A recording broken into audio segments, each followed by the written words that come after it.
So last week, Cam Skattebo unfortunately had a dislocation and fracture of his ankle. And so what that means is his ankle was dislocated, and by the angle that he dislocated, he also tore his deltoid ligament, which is the ligament that's right on the inside of that like pointy bone on your ankle, helps to stabilize. So he's gonna have to get that repaired, and obviously he's gonna have to do a fracture reconstruction, probably put some screws in there. Now, there's nothing that you could have done to prevent that injury. It's just a freak accident. So I'm gonna show you how I would rehab him, or how he's gonna be doing his rehab and the kind of timeline. So early phase is non-weight bearing. You just gotta let everything heal.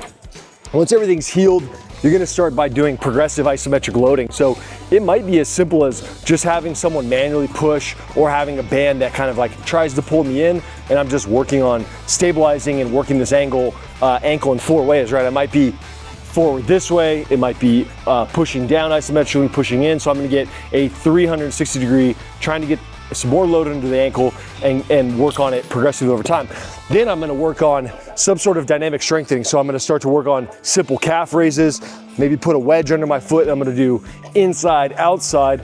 Once the calf is really strong, and hopefully, obviously, he's been training his upper body, he's been training his cardiovascular system, he's been working on his hamstrings, his quads. So the only thing that's atrophying is his ankle at this time, because he's doing all of his other normal training to get ready, so that the ankle is the last thing that he has to get back from.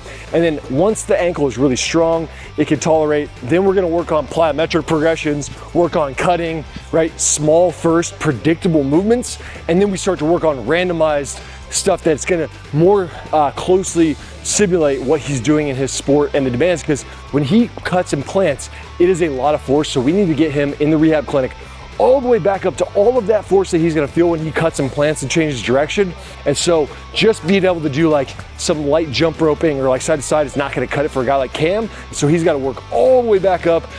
Hopefully he'll be ready for next year. I think he will. The timeline would fit where he could get this done in about 9 months.